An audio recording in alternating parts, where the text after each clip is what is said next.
Entonces lo que me falta contarles es un poco y qué es lo que hay por debajo de la construcción de las colecciones paralelas.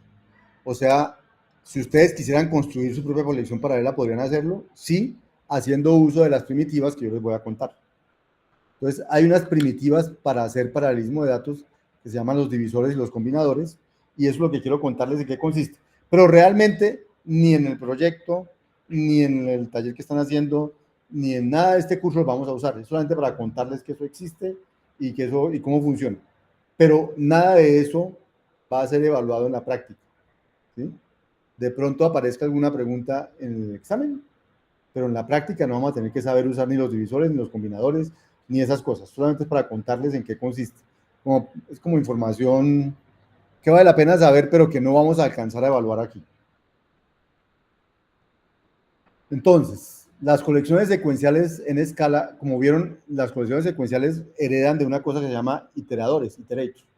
Pues esos iteradores, eh, es una clase, y hay otra clase que se llaman constructores o builders, son como la base para construir abstracciones secuenciales. Y ahorita les cuento qué consisten esas abstracciones. Entonces, como las secuenciales están, se habían definido, diseñado en función de esas iteradores y builders constructores, entonces los que diseñaron las colecciones paralelas hicieron un paralelo y hicieron unas abstracciones como análogas a los iteradores y los constructores, que se llaman los divisores o splitters en inglés y los combinadores o combiners en inglés. Entonces, el objetivo de este pedacito de clase es contarles qué es eso, como para que tengan una idea de qué es eso. Entonces, ¿qué son los iteradores? Entonces, los iteradores son como una clase, un trait, que tiene dos funciones particularmente. Una que se llama next. Entonces, un iterador del tipo A, entonces es una colección que tiene, hola James, una colección que tiene dos métodos principales. Uno que se llama next, que me devuelve algo del tipo A, y otro que se llama hasNext, que me vuelve un booleano. Entonces, ¿cuál es la idea? O sea, si yo voy a hacer una secuencia, si yo voy a hacer un vector, si yo voy a hacer un map, tengo que implementar esas dos operaciones. Así vengan con otras, pero por lo menos tengo que implementar esas dos operaciones. Entonces, esas dos operaciones, ¿qué es lo que hacen? El next es algo que me devuelve el siguiente elemento, o sea, las colecciones deben ser iterables, debo poder recorrerlas con next. Y el hasNext me dice si ya no hay más elementos en la colección. Y si hasNext me vuelve true, quiere decir que cuando yo haga next me vuelve un elemento. Si hasNext me vuelve false, quiere decir que ya no haga más next porque ya no hay más elementos para recorrer la colección. Entonces, ¿cómo implemento yo, cómo recorro yo la colección? Yo pregunto hasNext y me dice sí, entonces deme el next. ¿Todavía hasNext? Sí, entonces deme el next. Y así la puedo recorrer toda y así la puedo, digamos, reconstruir toda la colección. Entonces, ¿para qué sirven el next? ¿Por qué toda colección debe tener next y hasNext? Porque los métodos se implementan en función de ellas. Por ejemplo, el for left, ¿cómo se implementaría? El for left, acuérdense que es coger un acumulado, y aplicarle una función binaria entre el acumulado y cada elemento y me vuelve algo del tipo B y así voy hasta que al final me averiguo, voy aplicando esa función con todos hasta que al final me da el acumulado de esa función. Entonces con eso uno suma, con eso uno hace el producto o lo que necesite hacer. Entonces, ¿cómo sería un for left? Entonces, un for left dice, fíjense que está implementado hasta en imperativo. Por eso ni me interesa quién es me interesa que sepan que existe, pero no usar. While, mientras haya un próximo elemento, entonces, ¿qué hago? Me averiguo el próximo elemento y lo opero con la función binaria, con el acumulado que llevo. Y eso lo llamo mi nuevo acumulado. Y eso lo hago mientras haya elementos. Cuando se acaben los elementos, pues devuelvo lo que haya en el acumulado. Entonces, esta función implementa lo que sería un for left sobre un iterador. Y esa es la manera como se ha implementado un for left, ¿cierto? En secuencial. Entonces, ¿qué hace? Secuencialmente trae los elementos, le aplica la función, le acumula hasta que al final devuelve el acumulado. Ese es un for left. O sea que esta abstracción iterador permite implementar for left. Entonces, si usted tiene si el iterador es una secuencia o es un map o es un conjunto, igualmente esto va a funcionar. ¿Listo? Bien. Esos son los iteradores. Y la otra abstracción que se usa para construir colecciones secuenciales se llaman los builders, que son los que me permiten construir. El iterador me permite atravesar la colección, como recorrerla. Los builders me permiten construir la colección. Entonces, ¿qué es un builder? Un builder del tipo A termina siendo alguna cosa por debajo que se llama RP. Esa por debajo me devuelve la colección que yo quiero construir. Entonces, toda colección, todo builder o constructor tiene que tener un método más igual y un método result. El método más igual, ¿qué es lo que hace? Me permite agregarle elementos a mi colección. Y el elemento result, ¿qué es lo que hace? Cuando ya terminé de agregar elementos a la colección, me devuelve la representación de esa colección en el tipo que yo necesito. Entonces, si yo quiero construir, por ejemplo, secuencias de tipo A, entonces la representación van a ser las secuencias. Si quiero construir vectores de tipo A, mi representación va a ser un vector. Si quiero construir arreglos de tipo A, mi representación va a ser un arreglo. O sea, esta es una abstracción de cómo construir colecciones de lo que yo quiera del tipo A. Y lo que yo quiera es esta representación. Entonces, ¿cómo funcionan más igual y result? Entonces, si yo tengo algo del tipo builder y le invoco result, entonces quiere decir que en ese momento acabé de construir la colección y me devuelve la colección construida. Que yo ya puedo entonces empezar a recorrer con el iterador, con las funciones del iterador. Pero si lo que invoco, bueno, y al invocar result, además, el constructor queda en estado indefinido y no se puede volver a usar. O sea, el constructor sirve para construir, pero una vez yo hago result, ya no sirve para nada más. Ya construí mi colección y ahora tengo que usar la colección que yo construí.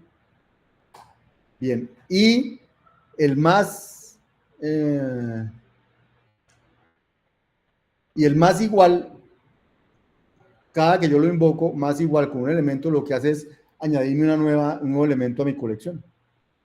Con la implementación que yo tenga de más igual según la representación que voy a construir, todas las cosas, él me va agregando un elemento. Y cuando yo digo result, digo ya terminé de construir mi colección, entregue. Y él entréguemela, ya terminó el constructor de funcionar. Con esos builders, por ejemplo, se puede implementar filter. ¿Qué hace filter? Filter coge una colección, la filtra y me vuelve la colección filtrada. Entonces, ¿qué hace un filter? Recibe la función booleana que me dice a cuáles sí quiero en el filtro y me devuelve una representación. ¿Cómo hace? Construye un nuevo builder, o sea, una nueva cosa de estas, y eso empieza con nada. Y empieza a introducirle cosas. ¿Cómo le introduce cosas? Entonces, para cada uno de los elementos de la colección, si cumple con el predicado, entonces le añade algo más al constructor, b más igual x. O sea, usa el más igual y le añade una cosa más, una cosa más, una cosa más al constructor. Y ya. Y cuando él termina, cuando este for termina, entonces dice, conviértame eso en el resultado b.result y él me devuelve la colección con todos los elementos que le acabo de meter. Ese es el filtro. O sea, coge los elementos de una colección, que es esta, this, los recorre y una vez va acumulando en la nueva colección, este B, todos los elementos que cumplen con el filtro y luego devuelve b.result.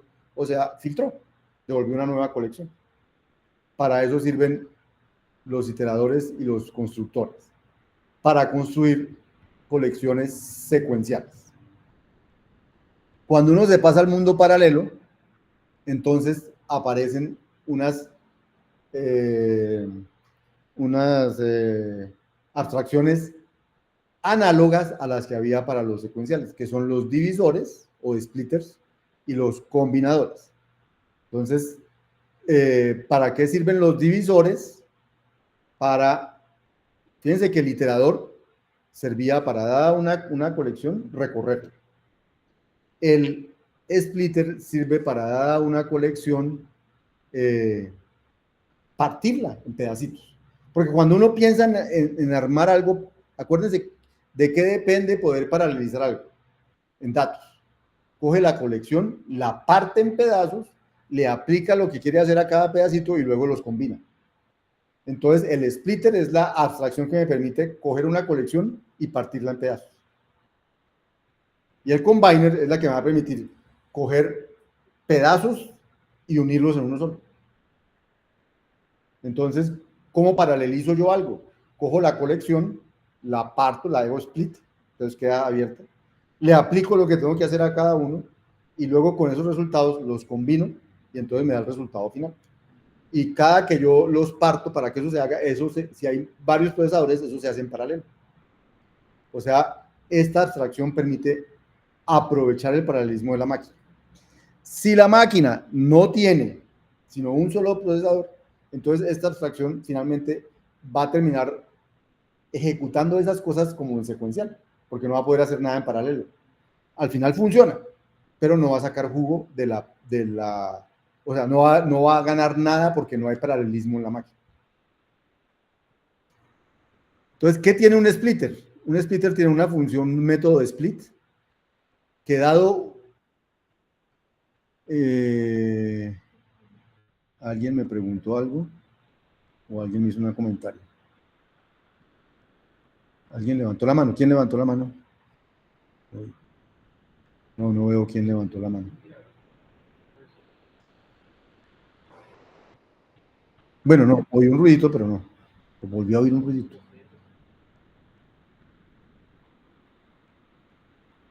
Ah, bueno, listo, Pablo, no hay problema, no hay problema. Entonces, sigo aquí. Entonces, ¿qué es el split? El split recibe un splitter, perdón, extiende iterador, recibe un iterador y devuelve una secuencia de splitters. O sea, coge un iterador y lo parte en pedazos. O sea, devuelve una secuencia de splitters. ¿Qué es una secuencia de splitters? Una secuencia de estas cosas. Y el remaining lo que me da, bueno, ahorita voy a decir qué significa. Cuando se invoca split, entonces ya no se puede volver a invocar otra vez. O sea, si yo tengo un iterador y le digo split, ya quedó inutilizable el iterador original. Lo que recibo es una secuencia de cosas para utilizar. Y entonces tengo que trabajar sobre esa secuencia de cosas. ¿Sí? Cada uno de esos divisores resultantes permiten recorrer subconjuntos disyuntos de la colección original. Ese es el objetivo. Parte la colección original en colecciones disyuntas. Juntas dan la colección original, pero vienen ahora partiditas. Y si yo invoco el remaining, entonces dice cuántos elementos quedan en la colección original. Y split debe ser un método eficiente, porque si no es eficiente, paralelizar va a ser muy demorado. Entonces, debe ser un método que coge la colección y la parte rápidamente en pedazos, porque si uno la puede partir rápidamente en pedazos, eso va a ser demorado.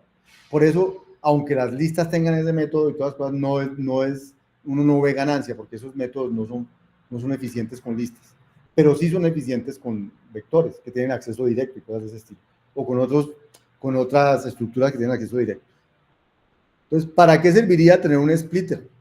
Entonces, por ejemplo, para implementar el fold en una colección, ¿cómo se implementaría el fold en paralelo? Entonces, acuérdense que el fold coge un acumulado y una función binaria del mismo tipo y acumula. Fold, no fold left.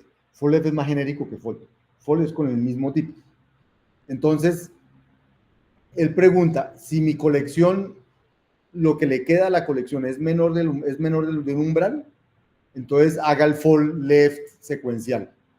No le haga nada más. Pero si lo que le queda a la colección es más que el umbral, entonces invoque split de la colección y para cada uno de las divisiones, para cada uno de los splitters que dio el split, entonces, ¿qué hace? Aplíquele fault a cada uno de ellos. Ahí es donde estoy paralelizando los datos. Dice, haga fault sobre cada uno de los splits de los pedacitos y acumúlelos, o sea, o recolecte los resultados en una estructura. Por eso el yield, recolecte el resultado de aplicarle división, de aplicarle fault a cada uno de los pedacitos del split, que son las divisiones. Y eso lo guarda en divisiones. Y entonces, ¿qué hace con divisiones? Divisiones, entonces, como es un poco de tareas, entonces lo primero que hace es join para que todas las tareas terminen y solo funciona el resto después de que todas las tareas terminen. Una vez todas las tareas terminen, entonces a cada una le hace fall left. Y entonces, ¿qué va a devolver esto? Va a devolver el resultado de haber hecho fall sobre cada uno de los pedacitos. Faltaría combinarlos, porque el fall no los combina, sino que el fall en paralelo hace todo ese resultado. Alguien tiene que coger eso y combinarlos. ¿Quién lo va a coger? El combiner. ¿Listo? Entonces, eso es lo que hace la abstracción split. Yo les veo aquí, aquí no veo las caras, pero aquí sí veo las caras de... Y yo sé que uno no va a aprender esto si no lo usa. Y en este curso no lo vamos a usar. Entonces, en este curso no lo van a aprender. ¿Sí? O sea, no pretendo que lo aprendan. Pretendo que sepan que esas cosas existen por si algún día les toca hacer colecciones paralelas. Pero no pretendo que aprendan a usarlos aquí porque no tenemos tiempo. Con lo que ya tenemos es suficiente, no hay más para... Pero no por eso voy a dejar de decirlo. Y combinadores. Entonces, ¿qué son los combinadores? Entonces, los combinadores extienden a los builders. O sea, los combinadores son la abstracción paralela para la construcción de colecciones. Entonces, ¿qué métodos tiene un combiner? Tiene el método combinar, quiere decir que yo tengo mi abstracción y la combino con algo más, o el new combiner que me crea un nuevo combinador. Entonces, al invocar combine, también devuelve un nuevo combinador, pero un nuevo combinador que contiene los elementos de los dos combinadores que se acaban de combinar. ¿Cuáles son los dos? El combinador que yo represento y el que estoy recibiendo. Los combino y devuelvo un nuevo combinador de eso. ¿Cierto? Y obviamente cuando yo invoco combine, ni el combinador original ni el combinador que me mandaron siguen sirviendo para nada. Solo sirve ahora el combinador nuevo generado. Combinar debe ser un método eficiente porque si combinar es costoso, tampoco vale la pena ¿cómo se llama? Dividir y conquistar. O sea, vale la pena dividir y conquistar si dividir es barato y conquistar es barato. Si no, no vale la pena dividir y conquistar. Desde el punto de vista de paralelismo. No desde el punto de vista de solucionar problemas. Para solucionar problemas, dividir y conquistar muchas veces funciona, pero a veces es muy costoso porque los problemas que se generan son muchos.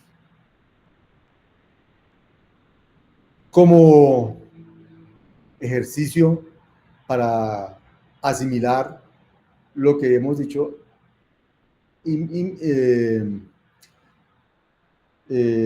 imagínense cómo se haría un filter en paralelo usando splitter y combiner. Entonces, si a uno le entregan una colección que hay que filtrar, entonces uno podría partirla con el splitter y entonces me quedan muchas colecciones para filtrar. Aplicar el filtro a cada una de esas y me quedan muchas colecciones filtradas. Y si luego las combino, me quedan combinadas. Lo bueno es que todo este split y combinar hace uso del paralelismo de la máquina. Entonces sería más rápido hacer eso que hacerlo con el secuencial solamente. Si las colecciones son grandes, si las colecciones son chiquitas, van a estar dándose cuenta que el overhead, o sea, el trabajo que hay que hacer para manejar el paralelismo, se come el tiempo que uno se puede ahorrar haciendo paralelismo, si las colecciones son pequeñas. Pero cuando las colecciones son grandes, el trabajo que se hace para hacer paralelismo realmente ahorra tiempo para hacer todo el proceso que hay que hacer. Eso es lo que me faltaba por decir de paralelismo de datos.